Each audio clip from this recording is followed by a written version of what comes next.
বন্ধুরা, ফেসবুকে একটি নতুন আপডেট এসেছে, স্ক্রিনটি লক্ষ্য করুন। যাদের ফেসবুকে এই আপডেটটি এসেছে তারা কখনো ভুল করেও এই অন করে এটা কিন্তু আপলোড করবেন না ভিডিও। যদি আপনি স্ক্রিনে লক্ষ্য করুন, যদি এই অপশনটি অন করে ভিডিও আপলোড করেন বড় রকমের সমস্যা হবে।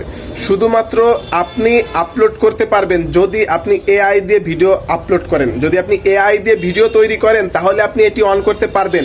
আর যদি আপনি এআই দিয়ে ভিডিও আপলোড না করেন তাহলে কিন্তু এই অপশন ভুলেও অন করা যাবে না। যারা যারা এই মুহূর্তে আমার ফ্যান ফলোয়ার্সরা কমেন্ট সেকশনে অনেক এসে কমেন্ট করছে, ভাই এই অপশনটি আসছে, মেসেঞ্জার অনেকে নোট করছে, ভাই এই অপশনটি আসছে, এটা দিয়ে ভিডিও আপলোড করা যাবে কিনা।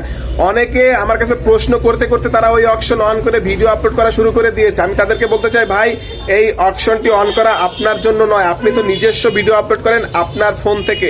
যদি আপনি এআই দিয়ে ভিডিও আপলোড করেন তাহলে আপনি ওই অপশনটি অন করবেন, অথবা আপনি ওই অপশনটি অন করে ভিডিও আপলোড করতে যাবেন না। তাহলে কিন্তু ওই ভিডিওগুলো আপনার ডিলিট করতে হবে এবং আপনার কিন্তু ওই এআই অপশনটি আর অফ করার সুযোগ থাকবে না ওই ভিডিওতে। সে কারণে আপনি কিন্তু ওই ভিডিওটি কিন্তু ডিলিট করতে হবে। আর যারা যারা এই মুহূর্তে এখনো পর্যন্ত যারা ওই অপশন অন করে কিন্তু আপনি ভিডিও আপলোড করেছেন, তাও অবশ্যই কিন্তু ওই ভিডিওগুলো আপনার ডিলিট করতে হবে। তা না হলে কিন্তু ফেসবুকে যারা মনিটাইজেশন পেয়েছেন মনিটাইজেশন হারিয়ে যাবে, আর যারা মনিটাইজেশন পাননি তারা কিন্তু মনিটাইজেশন পাওয়ার আশা বন্ধ করতে হবে।